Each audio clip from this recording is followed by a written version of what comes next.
Bonjour tout le monde, bienvenue dans cette nouvelle vidéo. On se retrouve aujourd'hui pour discuter un petit peu de la question comment trouver son style. C'est une question qu'on me demande souvent et du coup qui revient souvent dans les messages que je reçois au quotidien. Et j'avoue ne pas m'être sentie légitime tout de suite de faire cette vidéo parce que ça fait seulement 2 ans que je fais ce que je fais et je sais pas, j'ai une sorte de syndrome de l'imposteur qui fait que je me suis dit, enfin qui suis-je pour donner des conseils? Et en fait,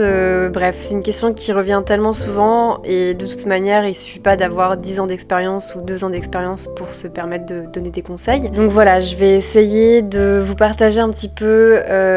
des choses que j'ai notées moi sur mon propre chemin. Voilà, j'ai réfléchi un petit peu à mon expérience et à des conseils du coup que je pourrais vous donner par rapport aux différentes étapes que j'ai traversées et à des choses qui m'aident encore aujourd'hui. Donc voilà, j'ai essayé de mettre de côté un petit peu mon syndrome de l'imposteur et de prendre le temps vraiment de répondre à cette question pour vous parce que visiblement vous aimeriez avoir un retour de mon expérience sur cette question et si jamais ça peut vous aider, si jamais des choses que j'ai notées moi sur mon passage peuvent vous aider, vous éclairer un petit peu, et bah ce serait super. Donc voilà. Dans le cas où vous ne me connaisseriez pas, je vais quand même essayer de me présenter un petit peu, voilà, parce que même si je sais que la plupart des gens qui me regardent ce sont mes abonnés, il y a parfois des nouveaux et des nouvelles qui arrivent et ça me fait trop plaisir d'ailleurs. Donc voilà, j'espère que vous vous plairez sur cette chaîne YouTube. Mais avant ça, du coup, qui suis-je? Je m'appelle Lana, j'ai 22 ans et 7 mois précisément. Ça fait 2 ans et demi que je me suis lancée en tant que freelance, d'abord sur YouTube et ensuite dans l'art, la création, le fait de tenir une boutique, etc. Ça va faire 2 ans au mois de juin que j'ai lancé ma boutique où je vends mes créations, mes illustrations, mes stickers, tout ça. Et voilà, ça fait seulement 2 ans et demi que j'ai commencé à dessiner et depuis le mois de novembre, décembre 2020, je vis de ma passion et je vis de toute cette activité et tout s'est fait très très vite. Et voilà, je partage un petit peu toute cette aventure depuis que je me suis lancée sur YouTube. Du coup, vous pouvez retrouver un petit peu toute mon aventure dans les vidéos qui ont précédé si jamais ça vous intéresse. Un autre point qui est assez important, je suis autodidacte. Donc voilà, ça fait 2 ans et demi que j'ai commencé vraiment à dessiner, à créer, à faire un peu de l'art en fait. Voilà, donc tous mes conseils aujourd'hui, ça va venir d'une personne qui est autodidacte, qui n'a pas fait d'études dans l'art, j'ai jamais pris de cours de dessin, je suis vraiment une novice et j'ai vraiment appris par moi-même et par toutes les ressources qu'on peut trouver aujourd'hui un peu partout, mais voilà, j'ai pas eu de parcours d'études en fait dans tous ces domaines-là, donc voilà, sachez que voilà, tous mes conseils, tout ce que je vais vous dire aujourd'hui, ça part vraiment de ça, de moi qui suis autodidacte et qui a essayé d'apprendre comme j'ai pu et de me frayer un chemin dans ce monde comme j'ai pu un peu à partir de mes propres ressources et de ce que j'ai pu tirer d'internet, de ressources que j'ai trouvées un peu sur mon chemin. Sur ce, on va commencer avec le premier conseil que j'aurais à vous donner, qui est selon moi le conseil le plus important et c'est vraiment un peu par ça que j'ai commencé moi-même en me lançant dans l'illustration. Donc le premier conseil que j'ai à vous donner, c'est de faire le point sur ce que vous aimez, sur les artistes qui vous inspirent, sur les musiques, les couleurs, les goûts, les lieux, tout ce que vous aimez. Essayez de réfléchir à tout ça et de vous poser la question pourquoi j'aime ça, qu'est-ce qui me plaît là-dedans, qu'est-ce qui me parle, qu'est-ce qui m'inspire. Voilà, personnellement c'est quelque chose qui m'a vraiment aidée quand je me suis lancée, davantage par rapport aux artistes. Voilà, moi je suivais beaucoup d'illustrateurs et d'illustratrices déjà à ce moment-là. Et j'étais notamment très inspirée par le travail de Cheyenne Barton, c'est encore le cas aujourd'hui, mais entre-temps j'ai aussi découvert tout un autre panel d'illustrateurs et d'illustratrices. Mais je me rappelle que à mes tout débuts dans l'illustration, j'étais vraiment très inspirée par Cheyenne Barton et ça m'a permise de me guider un petit peu et de me donner un petit aperçu de ce qui pouvait me plaire dans ses tracés, dans son univers, dans ses couleurs, dans les expressions de ses personnages. Donc voilà, ça peut vraiment être axé autour des créateurs, des créatrices, des illustrateurs, des illustratrices que vous suivez,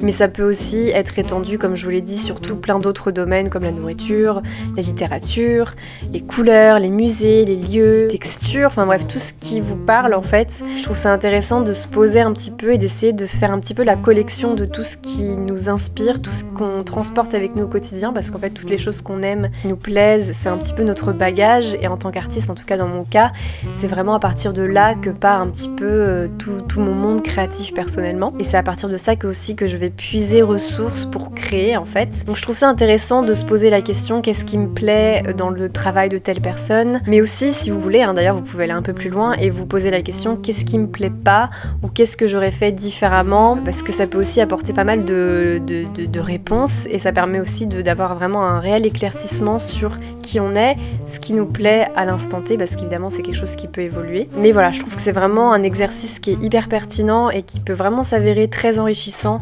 surtout au début quand on n'a aucune idée en fait de ce qu'on pourrait faire, de ce qu'on pourrait créer, de qui on est et de ce qu'on va être amené à créer comme univers créatif. Donc voilà, pour moi ça c'est vraiment un des points les plus importants et une des choses sur lesquelles je reviens vraiment très fréquemment, aussi parce que plus j'avance dans la vie, plus je connais de choses entre guillemets, enfin plus je découvre de nouvelles choses aussi,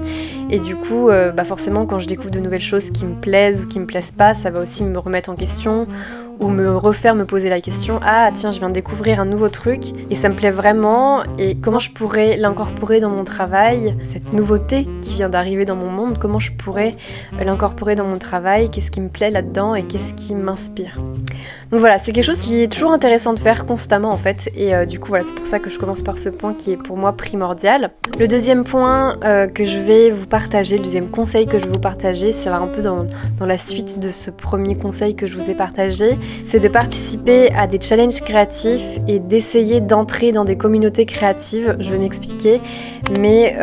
voilà, par exemple moi quand j'ai commencé l'illustration, je me rappelle avoir fait pas mal de challenges Draw This in Your Style. C'est des challenges qu'il y a sur Instagram par exemple. Il y a une illustratrice qui va créer une illustration et qui va dire ok, maintenant montrez-moi votre version de cette illustration et partagez-la et identifiez-moi pour que je la voie, etc., etc. Donc je trouve que ça c'est vraiment des vraiment chouettes exercices, déjà parce que c'est des exercices qui se font en communauté. Du coup t'as vraiment tout un panel d'univers créatifs qui se mêlent les uns aux autres, qui se confondent les uns aux autres et auxquels on peut avoir accès directement sur Instagram, et je trouve ça super intéressant. Ça permet de faire des rencontres, ça permet de faire découvrir son travail, et au-delà de ça, ça permet vraiment de soi-même s'entraîner et ne pas avoir à se soucier de créer une nouvelle image par exemple, dans le sens où par exemple si t'as pas d'inspiration, tu peux faire ce type de challenge parce que ça demande pas de créer une nouvelle illustration de A à Z. T'as déjà l'illustration devant toi, il suffit juste de l'adapter à ton style, à ta manière, et je trouve ça hyper intéressant de ce point de vue-là, mais aussi parce que ça permet justement de se confronter maintenant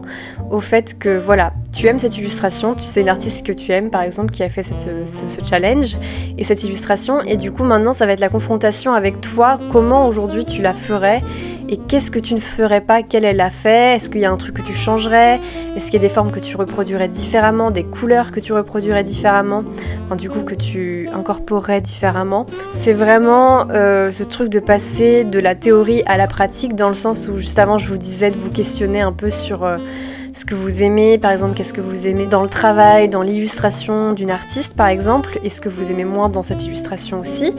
Et maintenant passer à la pratique et du coup vraiment mettre à l'œuvre du coup tout ce que vous venez de noter par exemple, ou même sans forcément le faire, ça permet aussi de se rendre compte de qui on est en fait tout simplement. Et je trouve ça super intéressant du coup de pouvoir retravailler une image mais à son style, à sa manière, et aussi vous pouvez aussi refaire ça à différents moments dans le temps, c'est-à-dire que notre style il évolue constamment, et même si aujourd'hui je pense que j'ai trouvé mon style, je sais que ça va être une aventure de toute une vie en fait, et que mon style il va constamment évoluer. Donc voilà, je trouve ça aussi intéressant de reproduire une illustration genre 3, 4 mois plus tard ou 1 an plus tard, je trouve ça vraiment super intéressant.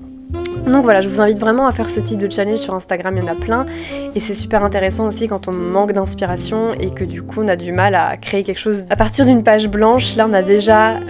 l'illustration, il suffit juste du coup de la faire à sa manière, et c'est vraiment très très chouette comme exercice. Et ensuite la deuxième partie de ce deuxième conseil que j'ai à vous donner, c'est que je vous invite à rejoindre des communautés créatives. Donc dans quel sens j'entends communauté créative? Alors par exemple, il y a un artiste ou une artiste que vous aimez beaucoup et qui a une page Patreon.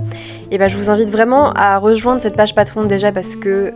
c'est une super manière de soutenir un artiste ou une artiste que l'on apprécie, mais aussi parce que sur cette page Patreon, il va y avoir toute une communauté qui va se créer, mais de manière plus intime que sur les réseaux sociaux en fait, et du coup plus accessible. Et bien sûr, il faut regarder les abonnements que le créateur ou la créatrice propose, mais souvent, c'est pas le cas de tout le monde, mais par exemple, moi sur ma page Patreon, je crée tous les mois un challenge créatif, et du coup, tous les mois avec mes abonnés Patreon, on se donne des thèmes, des idées de thèmes, et on va en sélectionner un. Notre objectif, c'est qu'à la fin du mois, on se partage notre création qu'on a fait ce mois-ci autour de ce thème-là qu'on a choisi. Et le but, c'est vraiment pas de faire un truc super bien, incroyable, hyper abouti. Enfin, vraiment, si tu veux le faire et que tu as le temps de le faire, c'est super. Mais si t'as juste envie de faire un petit croquis ou juste un truc pour t'amuser en fait, c'est vraiment le but en fait, de pouvoir créer ensemble et ensuite de se partager nos créations et d'échanger autour de nos créations si jamais on en a envie. Et il y a aussi ce truc de communautaire du coup où t'as l'impression de faire partie de quelque chose et quelque part tu fais partie de quelque chose et ça fait un peu un petit groupe comme ça tous les mois qui crée ensemble et qui s'aide un peu tous les mois, qui s'inspire un peu tous les mois et je trouve ça super. Enfin personnellement moi ça m'inspire vraiment et c'est vraiment quelque chose dont j'ai hâte tous les mois de créer avec mes abonnés Patreon. C'est quelque chose qui peut être très motivant en fait de rejoindre des communautés créatives de ce type-là parce que forcément on est des êtres humains et on a besoin d'une part de social, d'une part de sociabilité et si jamais on peut allier sociabiliser un petit peu tout en apprenant quelque chose ou en s'entraînant dans quelque chose dans un domaine qui nous plaît, et ça rend le truc beaucoup plus amusant et ça peut vraiment aider. C'est un petit boost d'inspiration, ça permet aussi d'avoir des retours. Je sais pas, c'est très enrichissant en fait de rejoindre comme ça des petits groupes de personnes qui sont intéressées par le même domaine que toi. Et moi personnellement c'est quelque chose qui me booste énormément et c'est pour ça du coup que je vous invite à le faire parce que ça m'a vraiment aidé moi-même dans ma recherche stylistique et dans mon propre chemin. Donc voilà, petit conseil que je peux vous donner. Troisième conseil, ne pas hésiter à mixer les médias, à explorer différentes techniques, différentes manières de faire de l'art, de créer des illustrations. C'est vrai que je suis beaucoup plus à l'aise digitalement. La plupart des illustrations que je fais sont des illustrations que je fais sur mon iPad, sur ma tablette graphique. Mais par moments, j'essaie quand même de faire quelques créations traditionnellement. En tout cas, d'explorer traditionnellement mon style, parce que même si c'est un peu déstabilisant, parce que c'est un tout nouveau média en fait et qu'on n'a pas forcément toutes les connaissances ou l'habitude de créer de cette manière, ça peut ouvrir de nouvelles perspectives et de nouvelles manières de faire. Et je me rappelle d'une illustration que j'avais faite l'année dernière. En fait, j'en avais fait une version traditionnelle, donc avec de la gouache, avec des crayons de couleur, et ensuite je l'avais faite digitalement. Et ça m'a vraiment permis de procéder différemment pour créer mes illustrations. Et c'était très intéressant parce que j'ai mes habitudes, moi personnellement,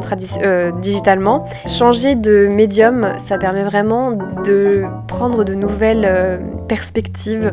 et de partir un peu de zéro ou de juste faire quelque chose de nouveau. Et ça peut être très enrichissant, ça peut vraiment apporter une nouvelle approche. C'est vrai que moi personnellement, je suis pas très à l'aise avec tout ce qui est art traditionnel, bien que c'est quelque chose qui me fasse vraiment envie parce que je trouve qu'il n'y a rien qui égale vraiment cette sensation de dessiner avec des crayons de couleur, avec de la peinture. Même digitalement, c'est pas quelque chose que je retrouve, toutes les sensations et le vécu que t'as en créant traditionnellement. Mais c'est pas un domaine dans lequel je suis super à l'aise, mais j'adore ça quand même. Et vraiment, si c'est quelque chose que je peux vous recommander, c'est d'essayer plein de différentes manières du coup de créer, que ce soit sur la tablette ou avec de la peinture ou avec des crayons de couleur ou avec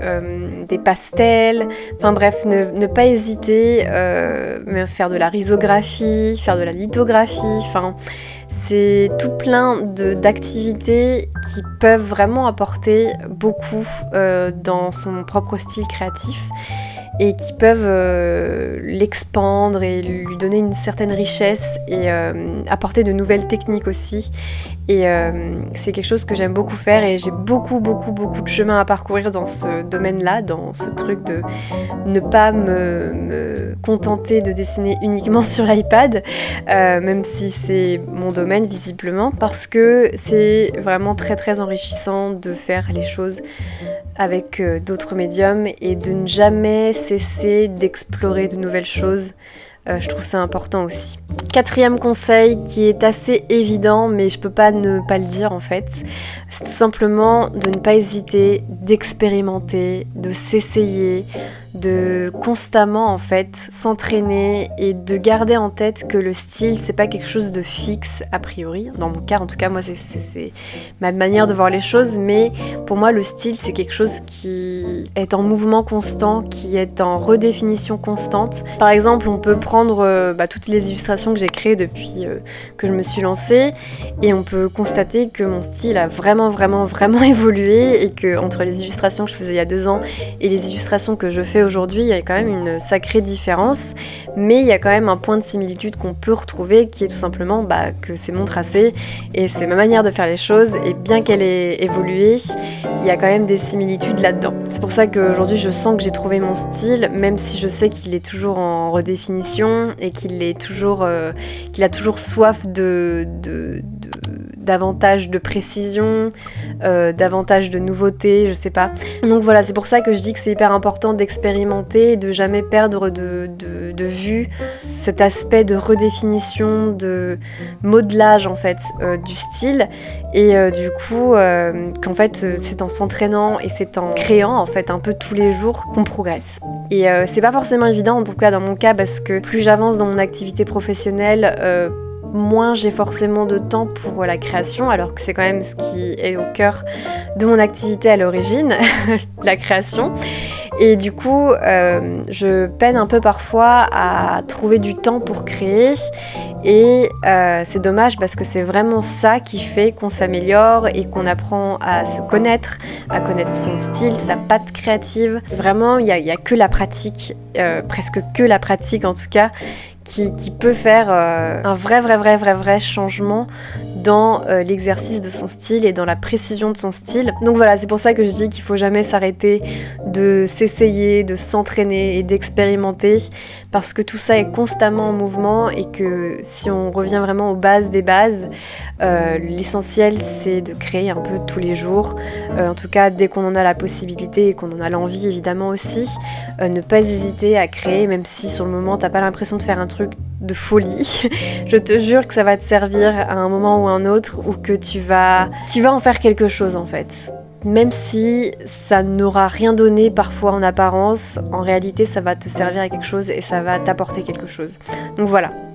4e conseil. 5e conseil que j'ai à vous partager, c'est tout simplement d'essayer de se créer comme ça un échantillon ou un panel de ressources créatives en fait qui va nous aider et nous apporter du soutien dans notre propre recherche de style ou dans notre propre exercice de notre art. Donc par exemple, qu'est-ce que j'entends par là ? J'entends tous les pinceaux Procreate qu'on peut trouver par exemple, qu'on peut se créer soi-même aussi parce qu'on peut en créer. Des palettes de couleurs que vous aimez bien sur Procreate, il y a un outil qui permet de sélectionner une palette de couleurs à partir d'une image qui est hyper pratique. Je sais pas moi, aller dans un magasin de ressources créatives et d'acheter la gouache que tel artiste utilise et que tu trouves ça rend super bien. Les pinceaux de telle personne, les crayons que telle personne utilise, mais aussi des sortes d'articles explicatifs, des manuels, des livres, si jamais ça t'intéresse. Moi je sais que ce qui m'a aidé dans les débuts, c'est de suivre le blog d'une illustratrice dont j'admire le travail et qui faisait régulièrement des articles sur comment elle a réalisé telle illustration, et au cours de cet article, elle partage les ressources qu'elle a utilisées, quelle peinture, quel pinceau, quel crayon, et puis après elle dit qu'elle a utilisé sa tablette graphique et qu'elle a utilisé tel pinceau sur Procreate, qu'elle a utilisé tel procédé, et ça peut vraiment éclaircir, parce que des fois on voit le travail de quelqu'un et on se dit mais comment cette personne est-elle arrivée à ce résultat, tu vois, et c'est super enrichissant de pouvoir avoir vraiment le détail de chaque étapes en fait qu'a traversé l'artiste sur son travail en fait. Donc voilà, c'est quelque chose que je peux vraiment vous recommander, mais moi personnellement ce qui m'a beaucoup aidé aussi c'est les pinceaux Procreate. Par exemple, il y a une artiste que j'aime beaucoup qui s'appelle Shrill Art et qui propose ses propres pinceaux Procreate sur sa boutique. Et j'en ai acheté quelques-uns il y a de ça 1 an et depuis je m'en sépare plus en fait. J'aime beaucoup ces pinceaux et ça aide vraiment dans l'exercice de son art et dans l'exercice de son style. Et voilà, c'est pour ça que je vous conseille vraiment de rechercher autour de vous et de voir si jamais les artistes que vous aimez ne proposent pas ce type de ressources, parce que ça peut vraiment aider aussi et on est tous là aussi pour s'entraider et pour apprendre à se découvrir les uns les autres, donc faut pas hésiter à utiliser ces ressources. Ça fait pas de toi quelqu'un qui copie le travail de quelqu'un d'autre parce que c'est des ressources en fait. Après ça dépend de toi comment tu vas utiliser ces ressources dans ton travail. Donc voilà. Ça c'est quelque chose que je vous conseille vraiment et qui peut vraiment faire une différence aussi, ou en tout cas apporter un peu un soutien au début quand tu te lances, un peu comme quand t'es petit et que tu commences le vélo, tu peux avoir des petites roulettes à côté pour t'aider à avoir un peu de maintien. Ça peut être un peu la même chose, tu vois, la même image. Le 6e conseil que j'ai à vous partager, c'est tout simplement de prendre des cours si jamais vous en ressentez le besoin, notamment si comme moi vous commencez de rien ou que vous êtes autodidacte, ça peut être très intéressant, mais après les cours ça peut être aussi réservé pour tout le monde en fait, qu'on soit novice ou complètement pro dans un domaine, ça peut toujours être intéressant d'apprendre des choses et surtout d'apprendre des choses d'artistes que nous on aime bien, tu vois. Donc par exemple, ce que je vous invite à faire,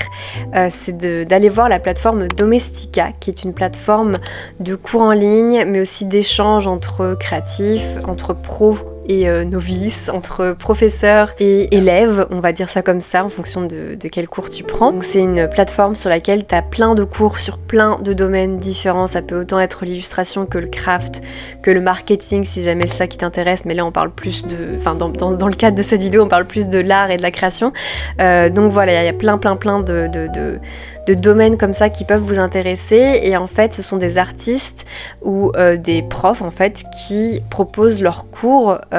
sur cette plateforme en fait. Donc, c'est vraiment une plateforme qui peut vous intéresser si jamais vous souhaitez apprendre plus, que ce soit les bases de l'illustration, du dessin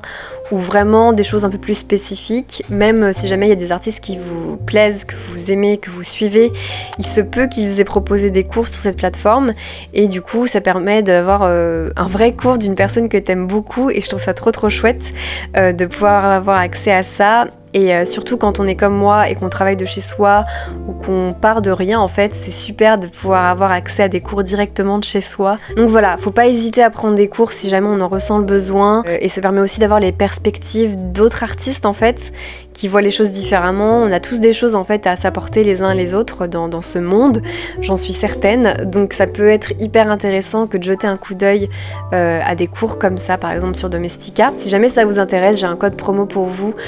qui vous offre 10% de réduction sur les cours que vous souhaitez. Je vous le mettrai juste ici, le code promo si ça vous intéresse, et je vous le mettrai aussi dans la barre d'infos. Mais voilà, personnellement c'est une plateforme qui m'aide beaucoup et que je trouve hyper enrichissante en fait dans moi-même, ma propre recherche stylistique et dans ma propre créativité, parce que comme je l'ai dit, je pense qu'on a tous des choses à s'apporter, et je trouve ça trop chouette d'avoir accès direct comme ça à des cours que moi-même je recherche, ou avoir accès à la vision et à l'exercice d'un artiste qu'on aime particulièrement. Enfin, je trouve ça incroyable en fait, parce que ça permet encore plus d'entrer dans le processus créatif d'une personne et d'en tirer quelque chose vraiment grâce à ce cours. Donc voilà, mon conseil numéro 6. Le 7e conseil que j'ai à vous partager, c'est de ne pas hésiter à prendre des pauses et à prendre du recul. Ça peut paraître un peu bizarre comme conseil, mais c'est hyper important. C'est un peu comme quand on te dit, genre avant un contrôle, la veille au soir, lis ton cours une fois avant de dormir et ensuite va dormir, et le lendemain matin tu vas à ton contrôle et tu fais ce que tu as à faire. Parce qu'en fait ton cerveau en réalité il ne s'arrête jamais, et même si tu as l'impression que si jamais tu fais une pause, tu seras pas en train de travailler et que ton cerveau il sera pas du tout en train d'assimiler des informations, etc. En fait c'est le cas. Ton cerveau il s'arrête jamais et il est toujours en train d'assimiler comme ça les informations que tu viens d'acquérir, d'assimiler ce que tu viens de vivre, d'assimiler ce que tu viens de voir, et c'est hyper important de prendre ce temps de recul, de prendre ce temps de pause pour pouvoir ensuite repartir et pour pouvoir s'enrichir dans son propre exercice créatif. Donc voilà, c'est bien de s'entraîner, c'est bien de créer, c'est bien d'essayer et de se mettre à l'action, mais c'est aussi hyper important de se reposer quand on en a besoin et de prendre du recul si jamais on n'a pas d'inspiration. C'est hyper important de se laisser vivre, de laisser son cerveau tranquille, faire ses petites choses de son côté et pendant ce temps-là, toi, d'aller, je sais pas moi, prendre l'air, voir une exposition, passer du temps en famille, c'est vraiment des choses qui vont t'enrichir. Et ça peut paraître bête, mais ce sont vraiment des choses qui vont apporter à ton style et à l'approfondissement de ton style. Et ça peut vraiment t'aider ensuite mieux comprendre qui tu es, ce que tu as envie de faire et repartir de plus belle. Donc voilà, c'est un conseil qui est très très simple et très très rapide, mais parfois, et même souvent, enfin même tout le temps en fait. Certes, il y a un moment dans la journée où tu vas être actif, où tu vas créer, où tu vas travailler, mais il faut aussi qu'il y ait un moment où tu te reposes et où tu prennes le temps de prendre du recul en fait. Et surtout éviter le burn-out et éviter le fait de s'assécher complètement de l'intérieur à force de faire que de travailler et de s'acharner à créer quelque chose. Voilà, c'est hyper important de se détacher aussi de ça et d'essayer de lâcher pendant un temps et ensuite de revenir quand on a la tête plus fraîche. Le 8e conseil que j'ai à vous partager, ça va être de, bien sûr, bon, ça demande d'avoir un peu d'expérience et d'avoir déjà créé un petit peu dans le passé, mais c'est tout simplement de revenir sur son travail et de retravailler sur son travail qu'on a fait il y a 2, 3, 6 mois, 1 an, 2 ans. Je trouve ça vraiment hyper intéressant de regarder un petit peu ce qu'on a créé à tel moment, un peu dans le passé, et de se dire tiens, comment j'aurais fait les choses aujourd'hui, tiens, qu'est-ce que j'aime dans cette manière-là de faire, parce qu'aujourd'hui ça a forcément un petit peu changé,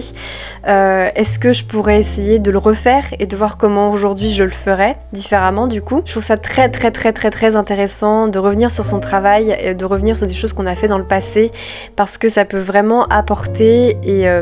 ça permet aussi de se rendre compte du chemin qu'on a parcouru et des choses qu'on a laissées derrière nous, parce que forcément on laisse des choses derrière nous, et des choses qu'on a ajoutées aussi à notre style. Ça peut aussi permettre de se rendre compte qu'il y a des choses qu'on a laissées qui nous plaisaient, ou qu'il y a des choses qu'on a laissées et qu'on est très contente d'avoir laissées et d'avoir remplacées par autre chose. Mais je trouve ça très intéressant et toujours enrichissant de revenir sur son travail qu'on a fait dans le passé, parce que c'est vraiment un gage de beaucoup de choses, et avec le temps on a de nouvelles perspectives, de nouvelles manières de voir les choses, et la manière dont on voit ce qu'on a fait dans le passé aujourd'hui versus la manière dont on voyait ce qu'on avait fait dans le passé, il y a une grande différence. Aujourd'hui on n'a plus le même regard sur les choses, et du coup ça peut être très intéressant de comparer ces deux regards-là qu'on avait à l'époque et qu'on a aujourd'hui. Et c'est quelque chose que j'aime beaucoup faire, reproduire des illustrations que j'ai fait dans le passé et reproduire du coup aujourd'hui des illustrations que j'ai fait dans le passé, et me rendre compte de comment ça a évolué et de qu'est-ce que je peux en tirer en fait de ça. Et enfin, le dernier conseil que j'ai à vous partager, c'est tout simplement de ne pas hésiter à faire de nouvelles choses, de ne pas hésiter à faire des choses différentes. C'est quelque chose avec lequel j'ai eu beaucoup de mal, enfin fréquemment en fait depuis le début que je fais de l'illustration. Fréquemment, je constate que mon style change, que mes tracés changent, que les couleurs que j'ai envie d'utiliser changent, que ce que j'ai envie de mettre dans mes illustrations change, et parfois je suis un peu restreinte, ou je me restreins moi-même parce que je me dis mince, j'ai l'impression que ça change un peu trop de ce que j'ai fait à tel moment ou de ce que j'ai l'habitude de faire. Comment est-ce que les gens vont réagir à ce changement? Est-ce qu'ils vont reconnaître mon monde créatif dans cette nouvelle création ou pas? Est-ce que ça va plaire? Enfin voilà, il y a forcément le regard des autres qui peut jouer quand on crée, et il faut essayer de mettre ça un peu à distance quand même, parce que c'est pas le but pour lequel on crée que d'être validé par les autres. Mais c'est vrai que moi j'ai souvent eu ce souci de ah mince, ça change un petit peu trop de ce que j'ai fait à tel moment, ou alors ça va faire tâche dans mon portfolio. D'un coup, voir une nouvelle manière de faire, ça peut vraiment, enfin, ça peut être perturbant en fait de voir un changement comme ça dans toutes les créations qu'on a fait. On a un peu l'impression que ça devrait être un peu linéaire ou que ça devrait être progressif, les changements dans son style, alors qu'en fait, il n'y a pas de règle. Si jamais tu as envie de faire quelque chose d'autre, de tenter quelque chose d'autre, que ce soit pour une fois ou pour toujours, il faut pas hésiter à le faire. Si jamais tu en as envie déjà, c'est qu'il faut le faire, faut expérimenter, faut essayer d'écouter cette envie et vraiment ne pas se freiner, ne pas se mettre de frein comme ça, parce que c'est dommage, c'est trop dommage en fait. Puis ce qui compte, c'est que tu puisses toi-même explorer ton style et que tu puisses faire ce qui t'apporte des choses en fait, ce qui te fait vivre, ce qui te permet de créer au quotidien, ce qui t'alimente, ce qui t'inspire. Et voilà, il faut vraiment essayer de se distancier de ce truc de mince, ça va peut-être pas plaire, mince, ça va peut-être changer un peu trop, mince, je sais pas, enfin vraiment, à partir du moment où tu as une impulsion créative, où tu as envie d'essayer quelque chose, que ce soit différent ou pas, il faut s'écouter et il faut le faire. Et il faut avant tout prendre du plaisir et se laisser expérimenter librement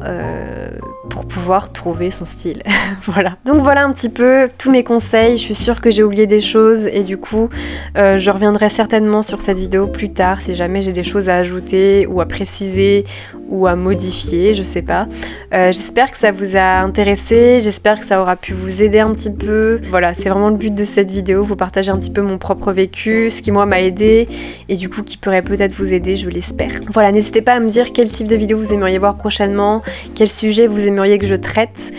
prochainement, qu'est-ce que vous aimeriez que je vous partage par rapport à mon vécu dans l'illustration ou autre, sur YouTube, dans la vidéo, que sais-je. C'était super chouette en tout cas de faire cette vidéo et j'espère vraiment que ça vous aura apporté un petit truc, ou en tout cas que vous aurez passé un bon moment. Et voilà, sur ce, je vous souhaite une très belle journée, un très beau week-end, et on se retrouve prochainement. Bisous!